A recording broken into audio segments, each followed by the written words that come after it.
छात्रावासों तथा आवासीय विद्यालयों में आवासीय छात्र छात्राओं को देय मेस भत्ता। आएगा। बैठिए, आप बैठिए। माननीय सदस्य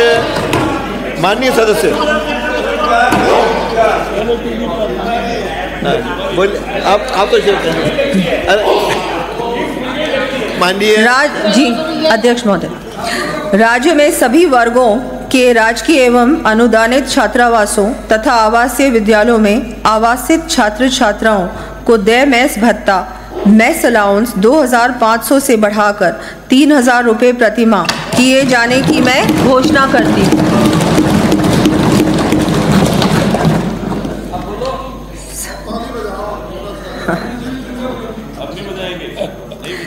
साथ ही खेलकूद आवासीय विद्यालयों के खिलाड़ियों का मेस भत्ता बढ़ाकर 4,000 रुपये प्रति माह किया जाना प्रस्तावित है।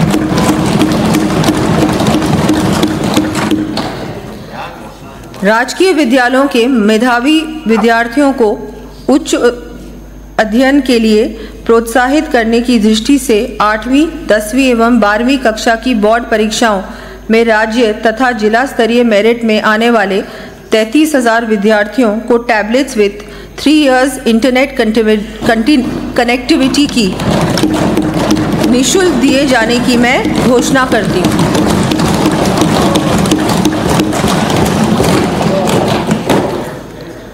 प्रदेश में संस्कृत शिक्षा के प्रोत्साहन एवं विस्तार हेतु भवन विहीन 20 संस्कृत महाविद्यालयों हेतु भवन निर्माण कराए जाएंगे। इस हेतु लगभग 50 करोड़ रुपए व्यय किए जाएंगे। ज्योतिष एवं वास्तु विद्या के वैज्ञानिक पक्षों के अध्ययन एवं अनुसाधन को बढ़ावा देने के लिए महाराज आचार्य संस्कृत महाविद्यालय जयपुर में 10 करोड़ रुपए की लागत से सेंटर ऑफ एक्सीलेंस शुरू किया जाएगा।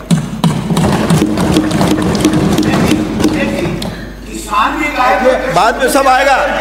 बैठो। अरे आप बैठो, बीच में डिस्टर्ब न करें।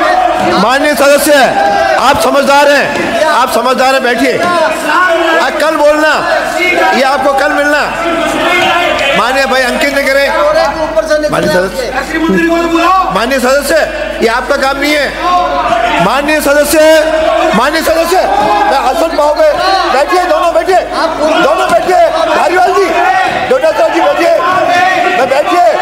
ये डिस्टर्ब एक कार्रवाई में सम्मिलित न करें। माननीय सदस्य,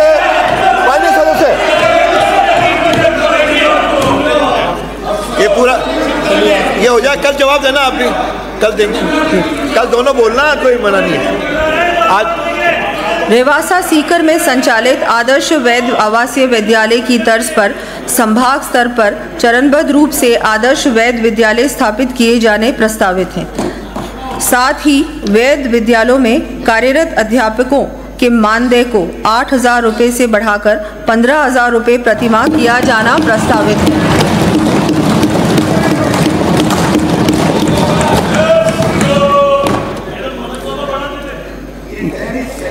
युवा शक्ति के अरे बैठिए।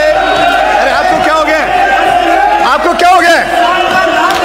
अरे आज क्या हो गया आपको? माननीय सदस्य बैठिए। अरे अखबार में इससे नहीं आएगा अपना। बैठिए, अंकित नहीं करें। माननीय सदस्य बैठिए। कोई डिस्टर्ब, बीच में कोई व्यवधान अनुमति नहीं है। माननीय सदस्य, आपके विपक्ष के नेता से बिना अनुमति का बोल रहे हो। विपक्ष के नेता जो बैठे हैं और आप जबरदस्ती नेतागिरी कर रहे हो। उनको बोलने दो, कल खूब बोलना आप। बैठिए, ये आपका काम नहीं है। पहले पूरा सुनिए।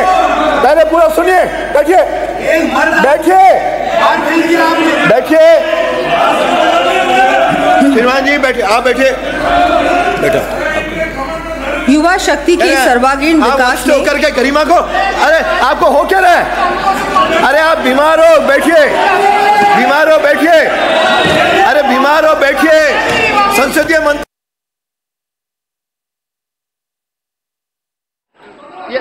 या छुट्टी में बैठिए। मेरी अनुमति है, अरे मेरी अनुमति है, बैठिए, मेरी अनुमति है, व्यवधान नहीं। अरे आपको ध्यान दें, बजट में कोई व्यवधान अनुमति नहीं है। युवा शक्ति के सर्वांगीण विकास में खेलों की महत्वपूर्ण भूमिका है। प्रदेश में प्रत्येक स्तर पर खेलों के प्रोत्साहन हेतु समुचित वातावरण तैयार करने के लिए sports infrastructure, science, analysis, counselling व न्यूट्रिशन का समावेश करते हुए खेल नीति 2024 लाने की मैं घोषणा करती हूँ। इस खेल नीति के अंतर्गत राजस्थान खेल आधुनिकीकरण मिशन की स्थापना करते हुए खेल क्षेत्र के लिए गत वर्ष प्रावधानित 475 करोड़ रुपए की बजट राशि को चरणबद्ध रूप से दुगना किया जाना प्रस्तावित है। आधुनिकीकरण मिशन की स्थापना करते हुए खेल क्षेत्र के लिए गत वर्ष प्रावधानित 475 करोड़ रुपए की बजट राशि को चरणबद्ध रूप से दुगना किया जाना प्रस्तावित है। प्रदेश में कोचेस एवं स्पोर्ट्स स्पेशलिस्ट तैयार करने के लिए महाराणा प्रताप स्पोर्ट्स यूनिवर्सिटी स्थापित किए जाने की मैं घोषणा करती हूँ। इस पर 250 करोड़ रुपए व्यय होंगे। इसके साथ ही संभागीय स्तर पर स्पोर्ट्स कॉलेजेस की भी स्थापना 50-50 करोड़ रुपए की राशि से की जानी प्रस्तावित है। प्रदेश में one district one sport scheme लागू करते हुए प्रत्येक जिले में चरणबद्ध रूप से प्रचलित खेलों की अकेडमी स्थापित करने की घोषणा करती हूँ। हमारे द्वारा प्रदेश का नाम स्पोर्ट्स के क्षेत्र में उन्नति के शिखर पर ले जाने के लिए मिशन ओलंपिक प्रारंभ करने की घोषणा की गई थी। इसके अंतर्गत केंद्र सरकार के टारगेट ओलंपिक पोडियम TOP योजना के अनुरूप सुविधाएं उपलब्ध कराया जाना प्रस्तावित है। प्रदेश के खिलाड़ियों को समुचित सिक्योरिटी कवरेज उपलब्ध कराने की दृष्टिगत स्पोर्ट्स लाइफ इंश्योरेंस स्कीम लागू किया जाना प्रस्तावित है। इसके अंतर्गत अंतर्राष्ट्रीय पदक विजेताओं को श्रेणीवार 25 लाख रुपए तक का दुर्घटना व जीवन बीमा कवरेज दिया जाएगा। उत्कृष्ट खिलाड़ियों को अंतर्राष्ट्रीय स्तर की ट्रेनिंग एवं प्रैक्टिस सुविधाएं उपलब्ध कराने के लिए सवाई मानसिंह स्टेडियम जयपुर में state of the art ultra fitness centre स्थापित किया जाएगा। साथ ही राज्य स्तर के खिलाड़ियों के लिए फिजिकल रिहैब हेतु जयपुर में 15 करोड़ रुपए व्यय कर समुचित व्यवस्था सुनिश्चित की जाएगी। चयनित विद्यालयों तथा महाविद्यालयों में आवश्यक स्पोर्ट्स इंफ्रास्ट्रक्चर एवं इक्विपमेंट्स की उपलब्धता सुनिश्चित करते हुए PTI कोचेस की समुचित व्यवस्था की जाएगी। ग्रामीण युवाओं को खेल प्रतियोगिताओं के लिए तैयार करने की दृष्टि से ग्राम पंचायत स्तर पर चरणबद्ध रूप से ओपन जिम्स व खेल मैदान बनाए जाएंगे।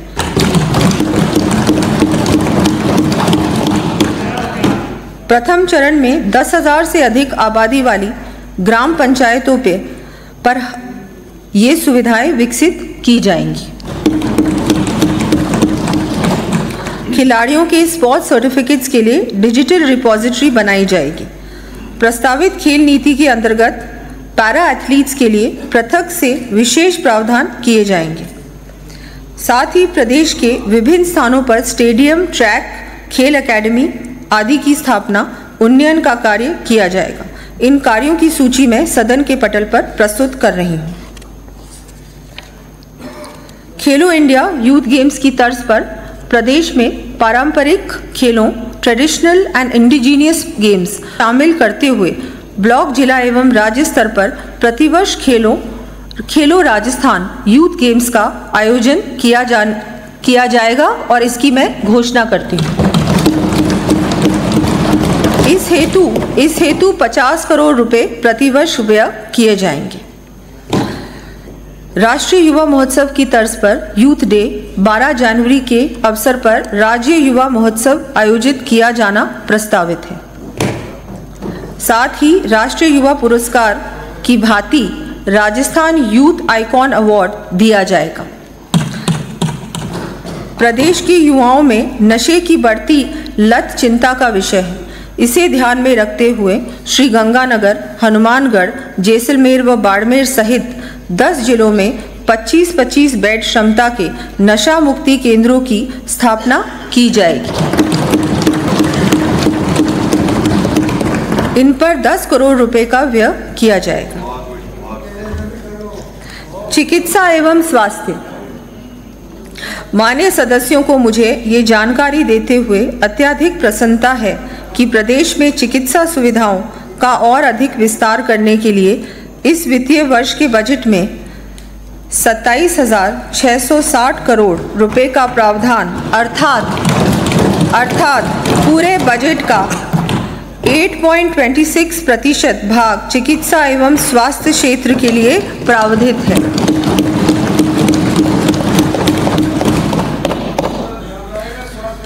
हमारी केंद्र की सरकार ने आयुष्मान भारत योजना लागू कर देश में आमजन को बेहतर चिकित्सा सुविधाएं उपलब्ध कराने की दिशा में क्रांतिकारी पहल की थी।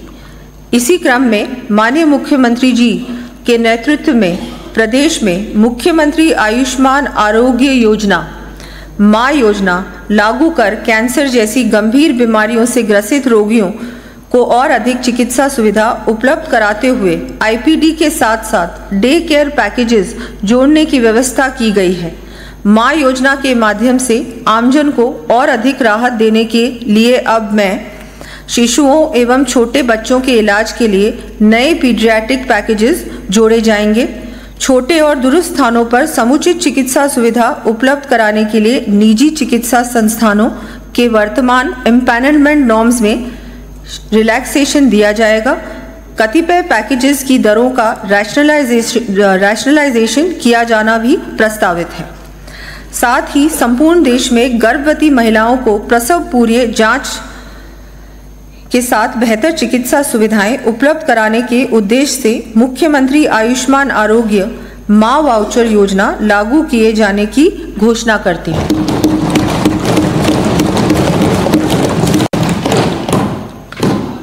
प्रदेश के दूरस्थ क्षेत्रों में भी आमजन को गुणवत्तापूर्ण चिकित्सा सुविधा प्राप्त हो सके, इसके लिए प्रत्येक विधानसभा क्षेत्र में एक आयुष्मान मॉडल सीएचसी स्थापित किए जाने की मैं घोषणा करती हूँ।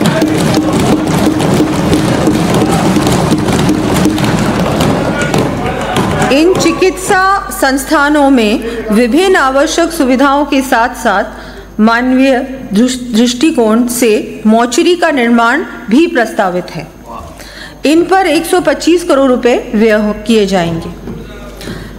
प्रदेश में चिकित्सा सुविधाओं के उन्नयन के लिए मुख्यमंत्री आयुष्मान आरोग्य मां हेल्थ इंफ्रास्ट्रक्चर मिशन प्रारंभ कर आगामी 3 वर्षों में 15,000 करोड़ रुपए के कार्य करवाए जाने प्रस्तावित हैं।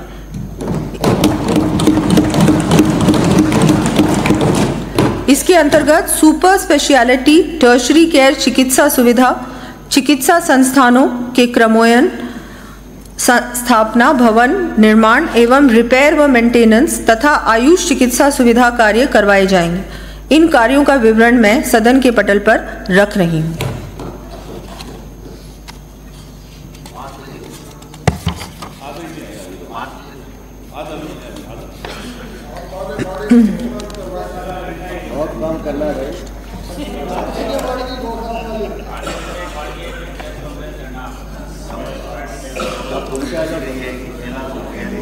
प्रदेशवासियों को बेहतर मेडिकल कंसल्टेंसी उपलब्ध कराने, समस्त स्वास्थ्य संबंधी रिकॉर्ड उन्हें ऑनलाइन उपलब्ध कराने, चिकित्सालयों में लग रही कतारों प्रतीक्षा समय में कमी लाने तथा चिकित्सा क्षेत्र में डेटा आधारित रिसर्च की सुविधा उपलब्ध कराने की दृष्टि से मैं राजस्थान डिजिटल हेल्थ मिशन प्रारंभ करने की घोषणा करती हूँ।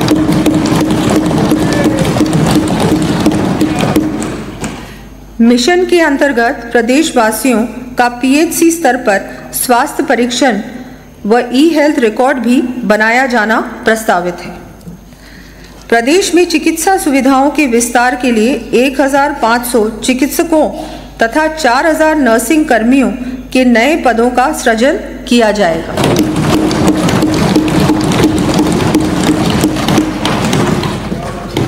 साथ ही राजमैस के अंतर्गत भी राज्य सरकार के नियमों को अडॉप्ट किया जाना प्रस्तावित है।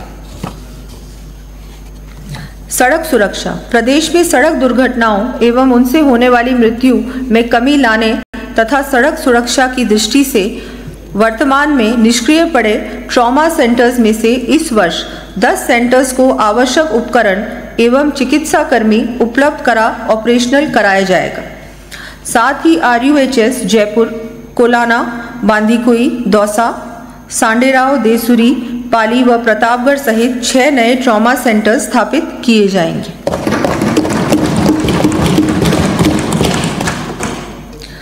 राजमार्गों पर दुर्घटनाओं के दौरान मानव जीवन बचाने हेतु 25 अतिरिक्त एडवांस्ड लाइफ सपोर्ट एम्बुलेंसेस भी उपलब्ध करवाए जाएंगे। रोड सेफ्टी हेतु विभिन्न विभागों में समन्वय सुनिश्चित कर त्वरित कार्रवाई संपादित करने की दृष्टि से प्रत्येक संभाग मुख्यालय पर रोड सेफ्टी टास्क फोर्स का गठन किया जाना प्रस्तावित है। साथ ही सड़क दुर्घटना में घायलों को अस्पताल पहुंचाकर जीवन रक्षा करने वाले गुड समैरिटन्स को देय प्रोत्साहन राशि को 5,000 रुपये से बढ़ाकर 10,000 रुपये किया जाएगा।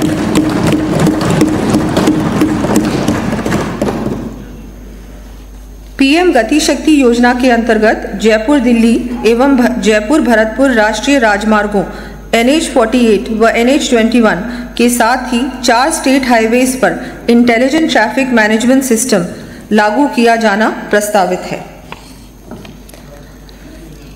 सामाजिक सुरक्षा। मैं माननीय सदन को भूदान अभियान के प्रणेता भारत रत्न आचार्य विनोबा भावे का कथन याद दिलाना चाहूँगी। वास्तविक उन्नति तभी की जा सकती है जब उसका लाभ सभी को प्राप्त हो, ना कि कुछ तक ही सीमित रहे। इसी विचार को सरकार का केंद्र बिंदु बनाते हुए माननीय प्रधानमंत्री जी ने कहा है, आज की सरकार का ध्येय है नेशन फर्स्ट सिटीजन फर्स्ट। आज की सरकार की प्राथमिकता है वंचितों को वरीयता। अनुसूचित जनजाति के विकास एवं सशक्तिकरण के लिए प्रावधानित SC, SP एवं TSP फंड्स की 1,000 करोड़ रुपए की राशि को बढ़ाकर 1,500 करोड़ रुपए करने की मैं घोषणा करती हूँ।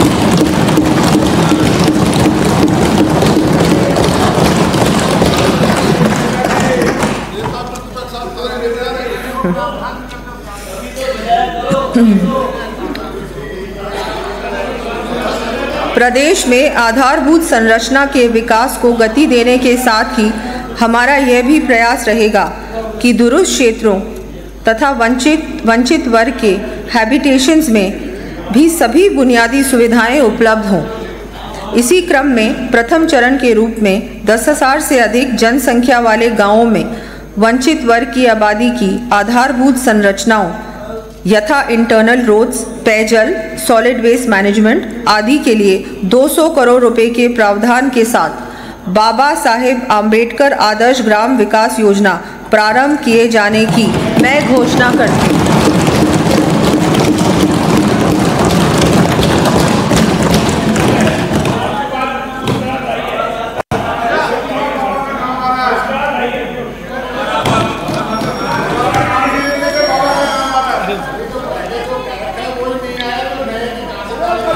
अरे विराज आप तो आ जाएगा चलिए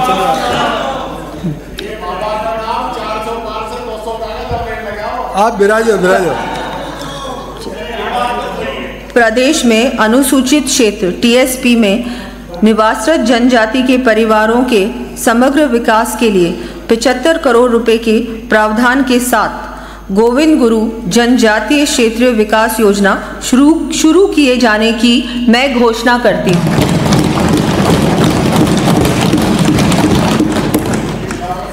इसके अंतर्गत आदिवासियों के जल, जंगल, जमीन से जुड़ाव को दृष्टिगत रखते हुए वन क्षेत्र में सामुदायिक पट्टे कम्युनिटी फॉरेस्ट राइट्स दिए जाकर community centre, anganwadi, agro forestry, चारागाह विकास तथा अन्य सामुदायिक कार्य करवाए जाएंगे।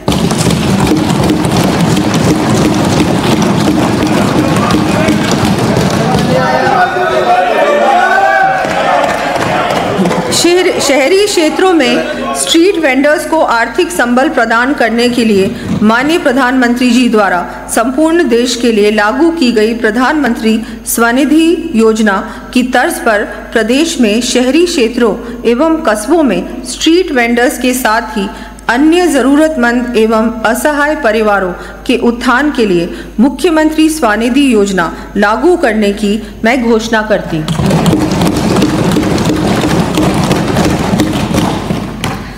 प्रधानमंत्री शहरी आवास योजना के आर्थिक दृष्टि से कमजोर वर्ग के लाभार्थियों को राहत दिए जाने के उद्देश्य से 25,000 रुपये प्रति लाभार्थी अतिरिक्त अनुदान दिए जाने। अरे स्प्रिंग लगी हुई है क्या बेटा? अरे बैठिए, अरे इससे आपका कुछ नहीं होगा। अरे पूरा सुनो, पहले पूरा सुनिए। युटासरा जी, ये मैं आपको अंतिम वार्निंग दे रहा हूँ। आप बैठिए, बैठिए। आई वार्निंग, मैं चेतावनी दे रहा हूँ, डिस्टर्ब नहीं करेंगे। आप उसके बाद कल परसों जो बोलना है बोलिए, नियमों में आइए। अब आप खड़े होंगे, आप बैठिए। मैं बर्दाश्त नहीं करूंगा, मैं बर्दाश्त नहीं करूंगा, मैं बर्दाश्त नहीं करूंगा। मैं आपको साफ कह रहा हूं, अब की बार खड़े हुए मैं बर्दाश्त नहीं करूंगा। क्या ये दोष है? भाषण नहीं कर रहे? बैठो, बैठो, आप बैठिए। इनका कोई अंतिम न करे, बैठिए।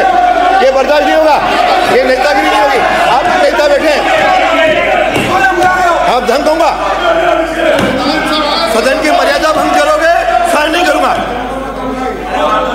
प्रधानमंत्री शहरी आवास योजना के आर्थिक दृष्टि से कल बात करेंगे, तुम्हारा I will take some action. प्रधानमंत्री शहरी आवास योजना के आर्थिक दृष्टि से कमजोर वर्ग के लाभार्थियों को राहत दिए जाने के उद्देश्य से 25,000 रुपये प्रति लाभार्थी अतिरिक्त अनुदान दिए जाने की घोषणा करती हूँ।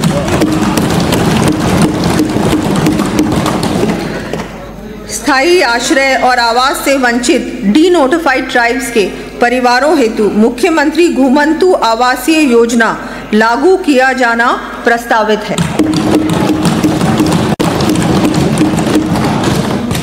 इसके साथ ही माननीय मुख्यमंत्री महोदय द्वारा 30 जनवरी 2024 को राज्यपाल अभिभाषण पर बहस का उत्तर देते समय की गई पाक विस्थापितों को आवास उपलब्ध कराने की घोषणा के क्रम में ऐसे परिवारों हेतु भी 1 लाख रुपए प्रति परिवार की सहायता उपलब्ध करवाया जाना प्रस्तावित है।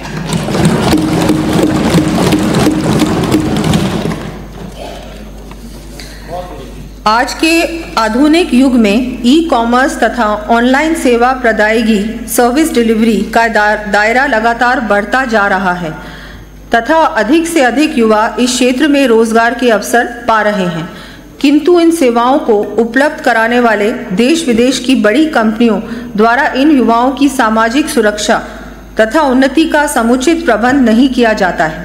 ऐसे युवाओं को संबल प्रदान करने के लिए इन कंपनियों से प्रति ट्रांजैक्शन